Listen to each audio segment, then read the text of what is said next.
आज के व्लॉग में आप लोग से शेयर करूंगी कि अगर आपके हस्बैंड ने आपको 20,000 रुपये खर्चे के दिए हैं तो आप उसमें अपना महीना कैसे लेकर चल सकती हैं, पूरा मैनेजमेंट कैसे कर सकती हैं। उसके अलावा एक मेरी न्यू बेडशीट थी जो कि ड्रायर में आके फट चुकी थी और वो क्यों फटी थी पूरी स्टोरी आप लोगों से शेयर करूंगी और कैसे मैंने उसको दोबारा से रीयूज किया, दोबारा से न्यू किया, कैसे मैंने उसको रिपेयर किया वो भी आप लोगों से शेयर करती हूँ। तो जी अस्सलाम वालेकुम, welcome to my channel, it's me Sidra. कैसे हैं आप सब? उम्मीद है आप सब खैरियत से होंगे। अल्हम्दुलिल्लाह आपकी बहन सिद्रा भी खैरियत से है। Welcome to my channel. और जी यहाँ मैं आप लोग से शेयर कर रही हूँ अपनी बेडशीट के बारे में जो रिसेंटली मैंने परचेज की थी। इसे सिलवाया, इतने सारा खर्चा किया इसके ऊपर। रूम का मैंने सेट बनाया था, ठीक है, तकिए भी हैं, गाँव तकिए भी हैं, चादरें बेड की और चरपाई की। बट इसके साथ क्या हुआ कि मेरा जो है ड्रायर का ढक्कन जो था टूटा हुआ था, पिछले महीने की बात है। तो भाई ये उसमें फंस चुकी थी ड्राई करते हुए, जिसकी वजह से ये फट चुकी थी। तो काफ़ी जगह से ये डैमेज हो गई थी और ये मुझे बाद में पता चला क्योंकि यार मैंने इसको, मेरे रूम में इतनी ज़्यादा रोशनी नहीं थी तो मैंने इसको नोटिस नहीं किया। और ये कलर भी कुछ इस तरह का था कि ये जगह जगह से फट रही थी, मुझे इतना नोटिस में नहीं आया कि भाई इसको मैं देख लूँ। बट जैसे मुझे ये नजर आया तो मेरा बहुत दिल दुखा, बिकॉज ये मेरे अपने पैसों की थी। मैंने इसके साथ की रजाई भी बनवाई है। अगर आप लोग मेरे साथ जुड़े रहे तो इंशाल्लाह आप लोगों को सब कुछ अपडेट मिलती रहेगी। जब एक हाउसवाइफ बचत कर करके, यकीन करें, घर का सामान बनाती है ना और अगर उसका नुकसान हो जाए तो उसको इंतहाई दुख हो रहा होता है क्योंकि उसे पता ही यार एक रुपया उसने कैसे बचाया और कैसे उसने ये चीज़ बनाई है। तो ये मुझे बहुत बड़ा सदमा था कि ये बेडशीट बिल्कुल ही खराब हो गई थी। मैंने अपनी जिठानी को बुलाया, उससे पूछा इसका क्या हल हो सकता है। उन्होंने कहा चले जी इसके ऊपर टाकियां लगाते हैं ताकि कुछ टाइम और चल जाए, लेकिन आपने इसे बेड पे नहीं बिछाना। तो मैंने भी उसे यही बोला कि बेड पे बिछाऊंगी तो ये खींचेगी और खराब हो जाएगी मजीद। तो मैंने कहा ये पेपर ना पूरा का पूरा उठा के मैं रख देती हूँ, मेहमान आएंगे तो चुरबाइयों पे आराम से भिज जाएगी और नजर भी नहीं आएगी कि इस पे हमने टाकियां लगाई हुई हैं। तो भाई इस तरह हमने पीसेस कट किए। एक अदद हमारे पास कपड़ा था छोटा सा इसका बचा हुआ, पीसेस को हमने उस हिसाब से काटा जितने जितने मतलब वहाँ पे निशान थे ना, जितना जितना डैमेज हुआ था एरिया उतना ही हमने किया। और जो कपड़े को अंदर की तरफ मोड़ा, आप लोगों के सामने मैं अच्छी तरह क्लियर दिखा रही हूँ, कैमरे को मैंने बिल्कुल एग्जैक्ट जगह पे रखा हुआ ताकि आप लोग देख सकें। इतनी स्टिचिंग वैसे मैं भी कर लेती हूँ, लेकिन मैंने अपनी जिठानी से कहा कि आप करें ताकि मैं रिकॉर्ड कर सकूं, क्लियर आप लोगों को नजर आ सके। तो भाई ये मैंने रिकॉर्ड किया है। आप लोग भी अगर आपकी चादर का इस तरह हो तो प्लीज उसका कपड़ा आप बचा के रख लिया करें, जो सिलाई के वक्त उसका यूज हो रहा होता है और बच जाता है। आके अगर आपकी बेडशीट के साथ कुछ भी इस तरह का सीन हो तो भाई आप यूज कर सके। तो हमने भी इस तरह ही टाकियां ऊपर लगा लगा के अंदर की तरफ मोड़ कर अच्छी तरह सिलाई डबल सिलाई मारी है ताकि ये निकल ना सके और कपड़ा भी बिल्कुल वहां से निकल ना सके। जिस जिठानी की सिलाई मशीन मैंने मंगवाई हुई है क्योंकि मैंने किचन का सारा मेकओवर करना है। लंडे से मैंने पर्दे लिए हुए हैं तो उन सब कुछ को मैंने सी रखा है। तो नेक्स्ट वीडियो इंशाल्लाह वही आएगी। तो वो मैंने 2-4-5 दिन के लिए मशीन उनकी मंगवाई थी, मेरी अपनी मशीन नहीं है। हस्बैंड ने कहा मैं आपको ले दूंगा क्योंकि आपको आजकल शौक हो रहा है सिलाई करने का, तो सीधी सिलाइयाँ तो मैं भी मार लेती होती हूँ। तो जी अब आते हैं अपने मेन टॉपिक की तरफ। ये टिप भी आप लोगों से शेयर कर ली कि चादर को आपने किस तरह जो है महफूज करना है। तो नेक्स्ट टॉपिक की तरफ अपने आते हैं जो कि है कि 20,000 में अगर आपको हस्बैंड आपको देते तो अपने अपने घर को कैसे लेकर चलना है। देखिए एक समझदार जो हाउसवाइफ होती है ना वो सबसे पहले माइंड में ये चीज़ रखती है कि मेरे घर में जिस चीज़ की जरूरत है ना तो मैंने वही परचेज करनी है, एक्स्ट्रा मैंने खर्चा नहीं करना। जो मंथली हस्बैंड ने आपको पैसे दिए हैं घर के खर्चे के लिए, तो आप सबसे पहले मेरे वाला काम किया करें। मेरे पास जितने भी मसाले वगैरह पड़े होते हैं ना, जो जो चीज़ें ग्रोसरी में रखी होती है ना रिमेनिंग शॉपर के अंदर, मैंने अच्छी तरह बंद कर करके रखी होती है, तो वो निकाल के अच्छी तरह फिलअप कर लेती हूँ जब मुझे ग्रोसरी मंगवानी होती है। साथ ही मैं एक पेंसिल और एक कॉपी रख लेती हूँ ताकि मैं लिखती रहूँ कि मुझे क्या चीज़ की ज़रूरत है, किस चीज़ की नीड नहीं है, क्योंकि एक्स्ट्रा चीज़ें मंगवा कर बेफजूल पैसों का ज़िया करना तो भाई हम लोग मिडिल क्लास लोग इतना अफोर्ड नहीं कर सकते। हम उतना ही अफोर्ड कर सकते हैं जितने हमारे हस्बैंड की पेमेंट आती है, पे आती है, मंथली इनकम आती है। क्योंकि डियर सिस्टर जो मेरी तरह होंगी ना हाउसवाइफ मिडिल क्लास फैमिली से, तो उनके हस्बैंड की एक नौकरी होती है, ठीक है, नौकरी भी प्राइवेट होती है जो कि मेरे हस्बैंड की प्राइवेट है और उनकी हद से ज़्यादा ना 25-30 हज़ार रुपये उनकी तनख्वाह होती है, इससे ज़्यादा तनख्वाह नहीं होती। तो उन्होंने उसमें ही पूरे घर को लेकर चलना होता है। अच्छा घर के खर्चों में सिर्फ और सिर्फ ग्रोसरी नहीं होती, ठीक है, मंथली ग्रोसरी हो रही है तो भाई उसमें आप दिखा रहे हैं कि हमारा राशन आ गया, तो ये सब कुछ नहीं यार, बहुत खर्चे होते हैं, बिजली गैस के बिल होते हैं, आजकल घी भी इतना महंगा हुआ है, कोई ऑयल यूज़ करता है कोई घी यूज़ करता है। उसके अलावा बच्चों के ट्यूशन की फीसें भी जारी होती हैं जिनके बच्चे पढ़ रहे होते हैं। उसके अलावा मेहमान भी आ जाते हैं, ज़रूरी नहीं कि आपके घर कोई ना आए, ठीक है, आप ये दिमाग में रख रहे हो कि नहीं जी हम पीछे 1 रुपया भी नहीं जोड़ रहे कि मेहमान ने तो आना नहीं, किसी ने आना नहीं, ना हमने किसी के घर जाना। तो ऐसा नहीं है, मेहमान अल्लाह ताला की रहमत होती है, नेमत होती है, वो कभी भी आ सकते हैं, ठीक है जी।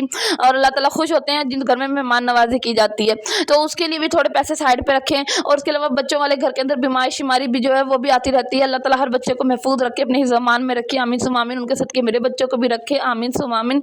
लेकिन आप थोड़ी सी बचत करके थोड़े से पैसे पीछे रखें ताकि वो इमरजेंसी के लिए इस्तेमाल हो सके। अच्छा पहले तो मैं आपको एक स्टोरी सुनाती हूँ अपनी रियलिटी वाली, तो उसके बाद मैं आपको बताती हूँ कि आपने 20,000 में करना क्या क्या, ठीक है जी। पहले स्टोरी ये सुने कि जी मेरी जब शादी हुई ना तो मैं अपनी खाला के घर आई हुई हूँ, तो मेरे ससुर साहब ने ना सारे बर्तन मुझसे ले लिए। जब मेरी अचानक शादी हुई ना मेरे पास जहेज का सामान था ना कुछ था, तो उन्होंने जी रीज़न है इसके पीछे काफ़ी बातें हैं। तो भाई उन्होंने ना ऊपर से मैं आपको सुना रही हूँ कि उन्होंने सारे बर्तन मुझसे ले लिए। लिए कुछ नहीं था। तो मुझे जो खर्ची मिलती थी ना घर की तरफ से मिलती थी, बच्चों की खर्ची मिलती थी, तो या मैं जोड़ती थी। मेरा एक बेटा था उस वक्त ना, तो मैं जोड़ती थी, अभी कुछ महीनों का था।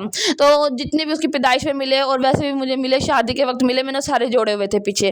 तो हस्बैंड का कुछ ये था कि पेमेंट नहीं आई थी क्योंकि प्राइवेट जॉब थी और पेमेंट की वजह से वो खुद भी परेशान थे। और मेरे ससुर साहब भी उतार कर यहाँ से ले गए चूल्हा तो घर से, और हमारे पे पकाने के लिए मैंने सब्जी वगैरह काट रखी थी, चूल्हा नहीं था। तो हम समझ से बाहर आया कि हम करें क्या। तो इमरजेंसी हस्बैंड को बहुत ज़्यादा मतलब परेशान हुए। उन्होंने कहा यार मेरे पास तो भी पेमेंट इतनी है ही नहीं कि मैं चूल्हा भी लेकर आ सकूँ। देखिए ये होती है हस्बैंड वाइफ का, मैं कहती हूँ अंडरस्टैंडिंग। जब तक आप शोहर का एहसास नहीं करेंगे या बीवी शोहर का नहीं एहसास करेगी, शोहर बीवी का नहीं करेगा, तो तब तक घर नहीं चल सकता। एक दूसरे का एहसास करें, एक दूसरे के लिए सेविंग करके रखें, बुरे वक्त के लिए सेविंग करके रखें। अल्लाह ना किसी की लाइफ में बुरा वक्त आए। लेकिन मैं आपको अपना एक्सपीरियंस बता रही हूँ। तो हस्बैंड ने मुझे कहा कि उस मतलब पेमेंट आई ही नहीं थी, क्योंकि प्राइवेट जॉब का यही मसला होता है कि कभी पेमेंट जल्दी आ जाती है, कभी नहीं आती, कभी 10-20 दिन ऊपर हो जाते हैं। तो ये सीन होता है। मेरे हस्बैंड ने कहा कि आपके पास हैं, वैसे तो वो मुझसे कभी माशाल्लाह 5 साल हो गए, उसके बाद उन्होंने कभी मुझसे पैसे नहीं मांगे। ठीक है, जितनी मेरी खर्ची होती है मैं खुद सेव करती हूँ, बच्चों की खुद चीज़ें ले लेती हूँ, लेकिन उन्होंने कभी नहीं मांगे। माशाल्लाह से बहुत मैं कहती हूँ हस्बैंड मेरे बहुत अच्छे हैं। अल्लाह पाक ऐसा शोहर हर लड़की को दे, आमीन सुम्मा आमीन। तो उन्होंने सरसरी से कहा कि ना चूल्हा लेना है और सब्जी कटी हुई है, सालन हमने रोटी खानी थी, तो आपके पास कितने पैसे हैं आप मुझे दे दो। मैंने कहा मेरे पास हैं इतने कि मैं आपको दे सकती हूँ। तो जी मैंने उनको निकाल के दिए पैसे और उसके बाद जी वो लेकर आ गए चूल्हा। ठीक है, पहले वो सिंगल वाला चूल्हा लेके आए। मैं कहा नहीं आप सिंगल वाला नहीं लाएं, आप डबल वाला ही लाएं, क्योंकि सिंगल वाला का ये मसला है कि एक पे रोटी बन जाती है, तो फिर उसके बाद दोबारा सालन बनाना पड़ता है, टाइम बहुत लग जाता है। 2 वाला होगा, एक दफ़ा आप पैसे इन्वेस्ट करें और उसके बाद वो चूल्हा आएगा। चूल्हा आ जाएगा तो हम दोनों पे ईजिली काम कर सकेंगे। तो खैर हस्बैंड चले गए दोबारा चेंज करवाने, उन्होंने डबल वाला चूल्हा लेके आया। अभी भी मेरे किचन में जो चूल्हा है वही है अल्हम्दुलिल्लाह। कहने का मकसद ये है, अपनी स्टोरी मैंने कभी किसी के साथ शेयर नहीं की इस तरह, खासतौर पर यूट्यूब पर। तो इस बात का कहने का मकसद ये है कि देखिए अगर मेरे पास सेविंग है तो वो कभी ना कभी हस्बैंड के काम आ जाएगी, या हस्बैंड के पास सेविंग है तो कभी मेरे काम आ जाएगी। बीमारी शिमारी ऊंच नीच ये सब कुछ हमारी लाइफ का पार्ट है। ठीक है, मिडिल क्लास फैमिलीज की लाइफ का पार्ट है। तो प्लीज़ अपनी जो सेविंग है वो करके रखा करें। तो जी अभी भी मेरी यही रूटीन है। पिछले व्लॉग्स में मैंने आपको बताया है कि मैं अपने घर जाऊँ, अम्मी लोग दें पैसे, भाई दें, मेरे बड़े भाई छोटे भाई खर्ची दें मुझे, चाहे वो 1000 हो चाहे कुछ भी, कितनी भी पेमेंट हो, मैं वो संभाल के रखती हूँ। बच्चों की खर्ची होती है वो संभाल के रखती हूँ, कोई भी उन्हें खर्ची देता है। ये नहीं कि मेरे हस्बैंड ने मुझ पर सख्ती कर रखी है या वो कहते हैं कि मुझे दिया करें जमा करके, नहीं इस तरह नहीं है। माशाल्लाह बहुत अच्छे हैं, वो मैं साइड पर रख लेती हूँ। क्या कोई फेस्टिवल आ रहा है, कोई इवेंट आ रहा है तो वो यूज़ हो जाती है, ठीक है ना, वो चीज़ मैं यूज़ कर लेती हूँ अपने तरफ से, कोई बच्चों की चीज़ लेनी हो। ठीक है जी हाँ, जितना कुछ मेरे पास रखा हुआ था, एक्स्ट्रा सामान जितना भी पीछे रखा हुआ था, मैंने सारा का सारा भरती गई हूँ और मतलब फुल करती गई हूँ जितने भी कंटेनर थे। उसके साथ साथ मैं लिखती भी गई हूँ कि भी मुझे क्या कुछ चाहिए, क्योंकि मेरा जो मंथली ग्रोसरी होती है, मेरी जो राशन की लिस्ट होती है, मैं मैक्सिमम चीज़ें मंगवाती हूँ। मिनिमम जो मतलब हमारे यूज़ की एक्स्ट्रा चीज़ें मैं नहीं मंगवाती हूँ। स्पेशली ये कि बहुत ज़्यादा भर भर के मंगवा लूँ और बाद में ज़ाया होती रहे। दालों वगैरह का ये सीन है कि दालें मैं किलो किलो ही मंगवाती हूँ, क्योंकि अगर ख़त्म हो जाए तो हमारे साथ ही बराबर की दुकान है,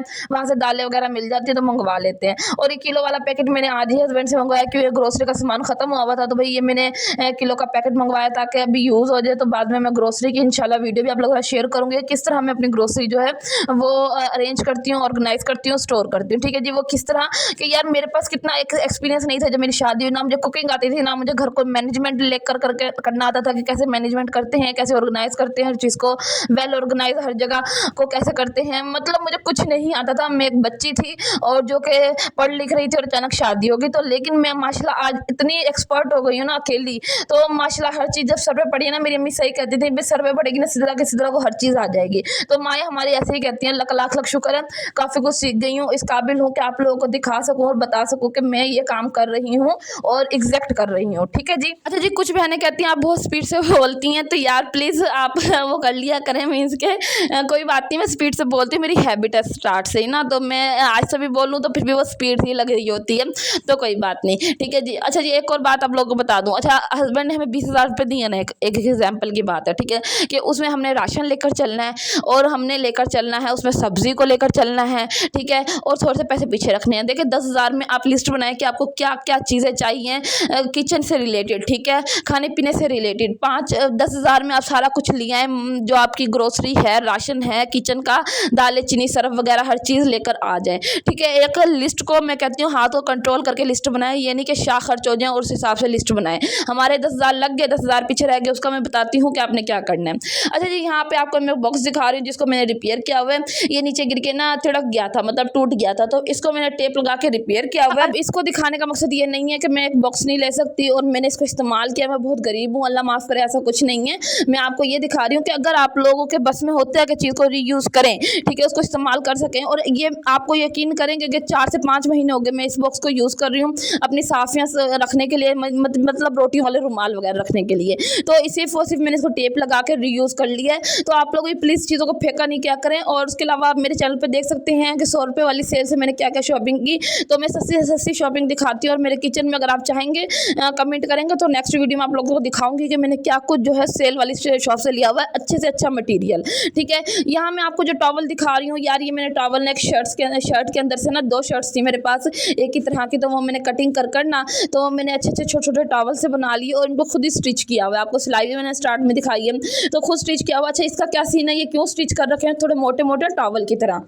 तो ये मैं कहाँ यूज़ करती हूँ, जब मैं रोटियों के रुमाल रखने से पहले ना अपने हॉट पॉट के अंदर पहले मैं ये एक टॉवल रख लेती हूँ, 1 से 2 टॉवल, एक इनफ होता है। उसके ऊपर मैं रुमाल बिछाती हूँ, फिर मैं रोटियाँ पका के रखती हूँ कि जो स्वेटिंग होती है, पसीना होता है ना रोटियों का, जो पानी नमी नमी हो जाती है, तो वो ये रुमाल जो है ना नीचे वाला टॉवल की तरह ये सोक कर लेता है, जिसकी वजह से ना आपका यकीन करें रोटी ख़राब नहीं होती। वरना अब मौसम ऐसा ही है कि अब आप रोटियाँ बना के रखें, गर्मियाँ स्टार्ट हैं, तो भाई उसके बाद जी रोटी नरम नरम हो जाती है, पानी पानी छोड़ देती है। तो इस तरह कुछ भी नहीं होगा। अगर आपके पास कोई इस तरह की शर्ट पड़ी है घर के अंदर जो अच्छी तरह आप कटिंग करके सिलाई करके वॉश कर लेना, तो भाई आपके काफ़ी पैसे बच जाएंगे और आपके छोटे छोटे रुमाल रेडी हो जाएंगे घर के अंदर ही। ठीक है, उसके बाद जी आप ना अंडे जो लेकर आते ना, अंडे बच्चों को अंडे खिलाने की भी आदत डालें। ठीक है ना, वो इस तरह के अगर सालन नहीं है ना सम टाइम और हमारे पास कुछ भी नहीं है खाने के लिए, तो अंडे या अचार से रोटी खाई जाए। बच्चों को अचार मत दीजिएगा, ये तो मैंने अपने लिए डाला था, लेकिन मैं आपको बता रही हूँ कि इमरजेंसी के लिए ये सब आइटम घर में मंगवा के रखा करें।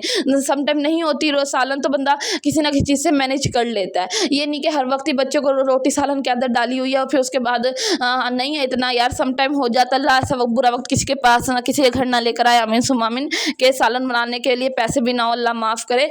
तो लेकिन मैं आपको एज आ मतलब जो मुझे समझ आता है ना, अपनी राय आपको दे रही हूँ, जो मुझे पता चलता है अपने हिसाब से बता रही हूँ आपको, क्योंकि मैं रहती हूँ अकेली। ठीक है जी, जो मिल जाता है लाख लाख शुक्र है। और हस्बैंड ड्यूटी पे होते हैं, वो शाम में आते हैं, लाख लाख शुक्र है। बच्चों को भी खिलाती हूँ, खुद भी खा लेती हूँ, लाख लाख शुक्र है।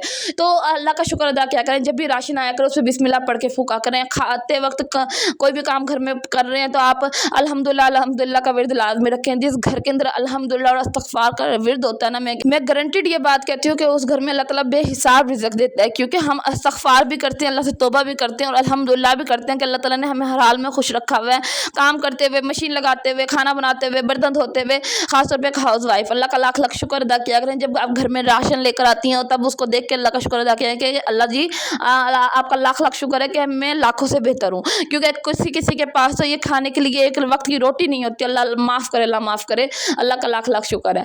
तो जी 10,000 मैंने आपको बता दिया कि राशन में लगाना है, बाकी रह गए 10,000 में से आपने 3,000 जो है 3 से 4,000 पे जो है 3,000 आप सब्जी का रख लें और 2,000 आप रख लें गोश्त का, कि गोश्त मैंने मंगवाना है और पूरे महीने में मैंने इतने दफ़ा बनाना है। ठीक है, और जी उसके अलावा 5,000 आप रख दें पीछे अपने, ताकि बुरे वक्त के लिए, बुरा वक्त क्या अल्लाह माफ़ करे, अल्लाह माफ़ करे, किसी के घर ना आए, लेकिन बीमारी शिमारी बच्चों के साथ साथ होती है। जिस घर में बच्चे हैं ना, और बड़े भी, बच्चे बड़े, आजकल मौसम ही ऐसा है तो बीमार होना तो बनता है, बीमारी आ जाती है और पता ही नहीं चलता, और फिर बच्चों पे बहुत बेहिसाब पैसा लग रहा होता है। अपने हस्बैंड की सपोर्ट बने, एहसास करें। देखिए आज मैं भी यूट्यूब पर आई हूँ ना, ये नहीं है कि मेरे हस्बैंड मुझे खर्चा नहीं देते, कुछ नहीं देते, लेकिन ये मेरा शौक है और मैं अपने हस्बैंड के सपोर्ट बनना चाहती हूँ, सिर्फ इसीलिए यूट्यूब पे आई हूँ। तो अगर आपको मेरी इस वाली वीडियो में से कोई भी बात अच्छी लगी हो, कोई भी टिप अच्छी लगी हो, तो मेरी प्यारी बहनों को तो प्लीज़ वीडियो को लाइक कर दीजिएगा, चैनल को सब्सक्राइब कर दीजिएगा, आगे से आगे शेयर कीजिएगा अगर आपको मेरी कोई भी बात अच्छी लगी हो तो। ठीक है जी, मैं ये रिक्वेस्ट आप लोगों से कर रही हूँ, हम्बल रिक्वेस्ट है आप लोगों से। और प्लीज़ आप लोगों के अगर घर वाले आपको खर्ची वगैरह देते हैं ना जाते आते, या कोई भी आपको पैसे देता है, अब आगे ईद आने वाली है, तो आप थोड़ी बहुत बचत किया करें। जो आपको ईदी मिल रही है संभाल के रख लिया करें आगे आने वाले इवेंट के लिए। जैसे छोटी ईद गुजरेगी उसके बाद बकरा ईद आ जाएगी, बड़ी ईद आ जाएगी। ठीक है, फिर बच्चे मुँह देखते हैं, यार अब वो वक्त ही नहीं है कि छोटे बच्चे को बड़े बच्चे के कपड़े पहना दी जाए, बड़े को छोटे के, इस तरह का कोई सीन नहीं है। जो हमारी माँ ऐसे ही करती थी, हम लोग पहले जब हम छोटे होते थे तो हम छोटे बहन भाई जो है हमारे कपड़े पहन लेते थे। अब वो छोटे बहन भाई कहते हैं नहीं जी ये तो हमारी हमारी बड़ी बहन ने पहने, हमने नहीं पहनने ही कपड़े।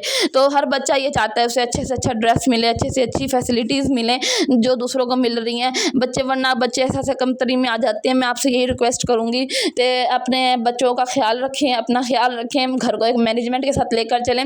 मेरी इतनी उम्र नहीं है जितनी मैं बातें कर रही हूँ, मैं हर वीडियो में यही बात करती हूँ, लेकिन मेरा एक्सपीरियंस बहुत है। बिकॉज अकेली आई थी ना, सर पे बड़ी पड़ी है मुझे, हर चीज़ को लेकर खुद ही चली हूँ। अल्हम्दुलिल्लाह, अल्लाह का लाख लाख शुक्र है। तो जी मैं अल्लाह का जितना शुक्र अदा करूँ उतना कम है। बेशक मेरा घर जैसा भी है, कच्चा है, जैसा भी है, लेकिन है मेरा अपना। तो ये पूरा घर मेरा नहीं है, इसमें आधा घर मेरा है, लेकिन अल्लाह का लाख लाख शुक्र है। मैं हर हाल में अल्लाह का शुक्र अदा करती हूँ। देखें, मैं नाशुक्री करूँगी ना, जिस घर में नाशुक्री होती है ना, अल्लाह ताला बरकत खींच लेता है उस घर से। जितना हम खा रहे हैं ना और जिस अय्याशी के साथ हम रह रहे हैं, तो अल्लाह ताला ने कहा ना यार, ये तो नाशुक्री बड़ा करता है, ये हर चीज़ पर नाशुक्री करता है। तो फिर यही होता है ना, अल्लाह ताला उस घर से बरकत खींच लेता है। अल्लाह माफ़ करे, अल्लाह माफ़ करे, अल्लाह ताला कभी किसी का मोहताज ना करे। इसके अलावा नेक्स्ट वीडियो इंशाल्लाह आपके साथ किचन मेकओवर की शेयर करूँगी कि मैंने किस तरह लंडे के सामान से, लंडे के कपड़ों से किस तरह किचन को है मेकओवर किया है, और कुछ DIY भी शेयर करूँगी, किस तरह मैंने स्टिचिंग की है, काफ़ी मशीन वगैरह मंगवाई हुई है। तो अच्छी से अच्छी वीडियो आप लोगों के बनाने की कोशिश की है ताकि आप लोगों के काफ़ी काम आ सके। तो उम्मीद है मेरी यहाँ तक की वीडियो आपको अच्छी लगी होगी। अच्छी लगी हो तो वीडियो को लाइक, सब्सक्राइब, शेयर लाजमी कर दीजिएगा। ओके जी, अपना बहुत ज़्यादा ख्याल रखिएगा, दुआओं में अपनी बहन को याद रखिएगा। अल्लाह के हिफ्ज़-ओ-मान, अल्लाह पाक सबको अपने हिफ्ज़-ओ-मान में रखे। आमीन सुमा आमीन।